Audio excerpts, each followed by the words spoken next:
कुरुक्षेत्र की भूमि पर खड़े अर्जुन के मन में युद्ध से बड़ा जीवन का एक प्रश्न चल रहा था। इसलिए उसने श्री कृष्ण से पूछा, माधव, इस सृष्टि में सेवा करना महत्वपूर्ण क्यों है? पार्थ, क्योंकि सृष्टि की नींव ही एक दूसरे पर टिकी है। ये संसार केवल लेने से नहीं, देने से चलता है। सूर्य हर दिन प्रकाश देता है और बदले में कुछ नहीं मांगता। वृक्ष फल और छाया देता है, लेकिन उसमें कोई अहंकार नहीं होता। इसी तरह मनुष्य का भी धर्म है कि वह अपने कर्म केवल अपने लिए नहीं, बल्कि सबके हित के लिए करे।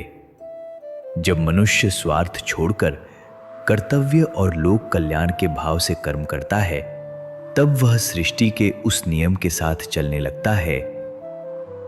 सेवा में मैं कर रहा हूं का भाव नहीं होता, और जहां मैं नहीं होता वहां कर्म बंधन नहीं बनता। तो क्या सच में माधव, जो हम देते हैं वही हमें वापस मिलता है? हाँ पार्थ, यही सृष्टि का नियम है। अगर तुम सेवा दोगे तो सहयोग मिलेगा, अगर करुणा दोगे तो शांति मिलेगी, अगर अहंकार छोड़कर कर्म करोगे तो भीतर स्थिरता आएगी। कर्म छोटा हो सकता है, लेकिन अगर भाव शुद्ध हो तो उसका असर दूर तक जाता है। इसलिए पार्थ, सेवा कोई विकल्प नहीं है, यह सृष्टि का नियम है, और इस नियम को समझ लेना ही जीवन की सबसे बड़ी समझ है।